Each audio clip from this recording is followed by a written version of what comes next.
That was awkward. Yes, it was.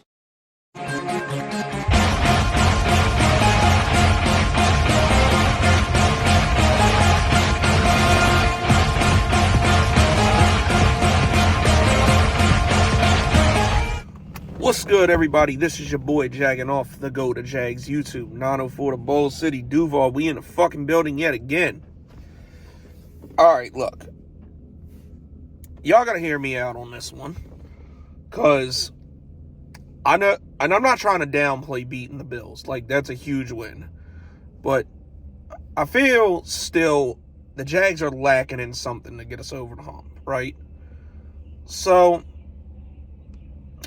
offense is starting to look fine for the most part. Like, we got to learn to finish some drives. But as far as player personnel, I don't think it's a problem. Trevor's Trevor. He's still a monster. The O-line looked a little bit better with Cam Robinson in there. Calvin Ridley looks like he's finally not on his shit and not fucking up, at least for now. You know, Zay Jones is fine. Evan Ingram's still a good tight end. Christian Kirk he's still Christian Kirk, basically, that we've known and loved for a while.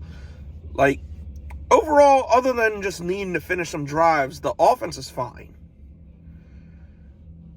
Defense, for the most part, is monstrous. They bailed us out of a lot of shit last week. You know, our secondary is lethal. Tyson Campbell's still one of the best corners in football. Darius Williams is playing at a high level. Cisco's playing at a high level. Rayshon Jenkins is making some plays. Linebackers, you know, Foye Oluokun, Devin Lloyd, Chad Muma, they're all straight. Stopping the run's decent. But still, I say, the one big problem with the Jacksonville Jaguars, probably the biggest one on the team, is our pass rush. Like, our pass rush is garbage. Like, I'm sorry, it just is. Like, when Josh Allen ain't getting 3 sacks a game, it's bad. Like, it's bad. Like, he's really the only one that's excelling. Like, Trayvon Walker, I think he has, 2 sacks this year so far, which, I mean, isn't terrible, but especially with Smoot not there, there's just nothing else. And it's not good. So, you know what? I've beaten the Danielle Hunter horse to death. And I've beaten the fact that we should have took goddamn Nolan Smith instead of Anton Harrison.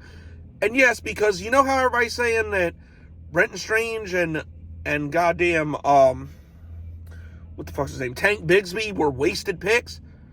Well, goddamn it, you take Nolan Smith and Anton Harrison's probably available at the top of the second round. You trade up and you can get him. So yes, that was stupid. But anyway, what's done is done. We can't fix that. It is what it is. But we can fix part of the problem now. And like I said, I've been on Danielle. I've been beating the table for Danielle Hunter, but today I'm gonna aim a little higher. You know what I'm saying? Carolina Panthers fans, my man CPG, J-Dub. I wanna be real with y'all real quick. And look, we went through this a couple years ago with Galen. Brian Burns just don't want to fucking be there. I hate to tell you that. I hate to seem like I'm shitting on y'all, because I'm really not, but the motherfucker just don't want to be there. Like, I don't know if it's necessarily money or just the fact that, you know, he wants out of Carolina, but, you know, one way or another, it's pretty clear his ass don't want to be there. And it sucks, because, you know, Brian Burns is probably the best player on that team, and it is what it is. It sucks. Like, I can relate. I hate it. I hate it for you guys. But here's the thing.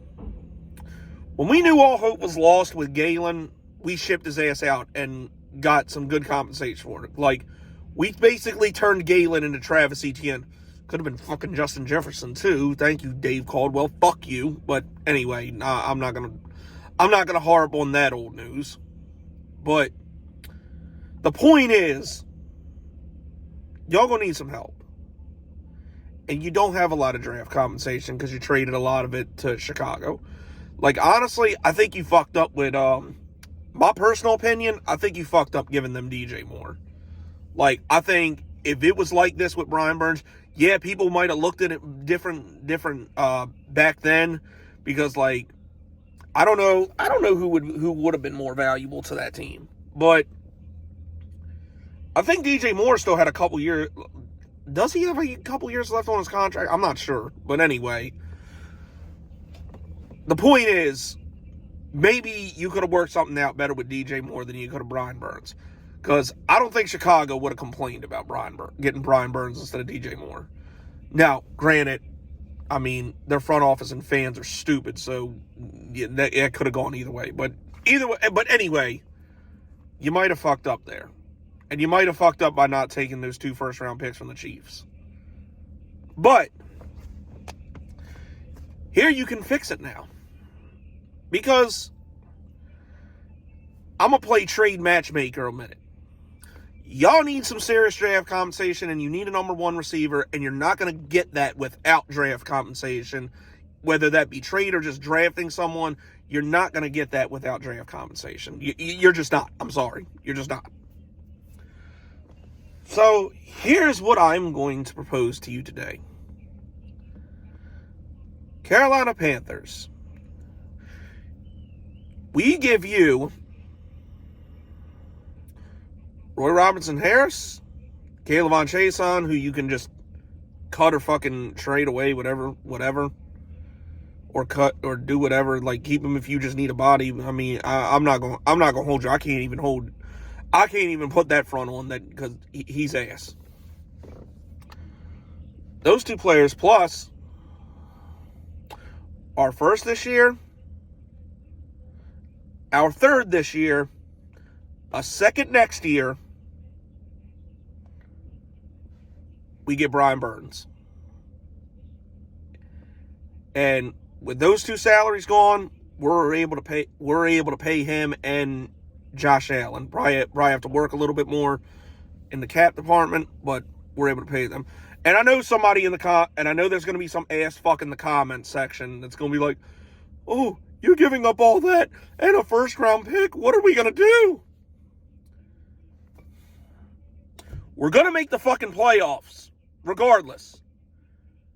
Are y'all really going to miss a first-round pick in the 20s? And it's like, well, what if the second-round pick becomes part of the Calvin Ridley deal? If Calvin Ridley becomes a number 1 receiver and plays like he's played week 1 and last week, like he's capable of playing, that is worth every bit of a second-round pick. Stop putting too much value on these fucking picks when half of the time they don't hit. Now, granted, we've hit a lot more lately than not, but still. Y'all complained about Brenton's trade. Y'all really care about giving a pick that's going to be around the same spot that we drafted him at? Are we really complaining about that? And notice I said Roy Robertson Harris in that trade too, right? Because I'm not done trying to clamor for Danielle Hunter. Like, if we're not gonna do Brian Burns, if I was you, I'd offer Minnesota a 3rd-round pick for them now, because they're what, 1-4, and Justin Jefferson just went on IR today. The smart thing for them to do would be to tank. If it was up to me, I would have been offered them a 3rd-round pick for Danielle Hunter. But here's the beauty of that. What if that price tag goes down? What if Minnesota gets so desperate that they end up taking a 5th-round pick to get rid of his ass? And then it can become a 1-year rental deal, because the Jags have got to, because this really needs to be the year the Jags go all in to try and compete in the AFC. Because we can do it we just knocked off the team that a lot of people would consider the biggest threat to Kansas City right now. And we lost by 1 score to Kansas City. Granted, it was an ugly game, and the game's probably going to look totally different in the playoffs if and when we play them. But at the end of the day, our last 2 games against Kansas City have been decided by 1 score. So we're right there. Now, you do this Burns trade, and if Minnesota gets desperate enough to ship Danielle Hunter for a 5th-round pick, like, think about it. Who are we drafting in the 5th round that's going to be better than Danielle Hunter? I'll wait. Exactly. So, fuck it if we don't have much of a draft next year. We can make the push now. Like, I know Brian Burns may be, like, that may be asking a lot, but come on, is it not worth giving? Like, I'm sorry, to get him, it's worth all that shit. It's worth not having a draft next year, basically, to get Brian Burns and to, you know, start making moves that could actually win us a fucking Super Bowl. Like, this has been the problem with Jacksonville forever. We kind of stay complacent and depend on these draft picks when some of them just ain't ready or don't amount to shit. We have the guys to win now. That is the mentality we need to have. Like, think about it. In 2017, right, before the trade deadline, what was the one thing that held the Jaguars defense back? And before the trade deadline. Because we could sack. We could get after the quarterback. We had a damn good secondary. You know what it was? Stopping the run. So what did the Jaguars do? Went and got Marcel Darius. That fucking helped out big time. So we need to have that mentality. Right now, the one thing our defense is lacking is pass rush. Josh Allen can't do it all himself because a lot of times he's getting double and triple teamed and opposing teams are trying to make the other guys beat us. Smoot coming back is going to help with that. Like, I don't know if he's back this week or next week or when he's coming back exactly, but obviously that's going to help. But I still think we need more. Whether it's Danielle Hunter, Brian Burns, or both, or somebody else, a move's got to get made, man. Like, we need to fix this pass rush. And like I said, to acquire Burns for long term, and if we acquire Hunter on like a 1-year rental type thing for a 5th-round pick, I'm sorry, that's worth it to me. So, my point is, it doesn't have to be exactly that, I guess, because like I said, I know this is asking a lot, but something got to get done, man. Like, we need to fix this somehow. Anyway, that's my opinion. Like, let me know what y'all think we should do, because because at the trade deadline, Danielle Hunter, Brian Burns, or both should really be our top targets. Like, granted, getting Brian Burns is going to completely fuck our draft next year, but to get that fucking monster, it's worth it. So, that's just what I think. Let me know what y'all think in the comments. But, that's it. That's all, people. It's been your boy Jagging Off. Go Jags. Do vote till I die. I'll see y'all in the preview video. Hopefully I can get that shit out before the 11th hour. But anyway, go Jags. Do vote till I die. Go.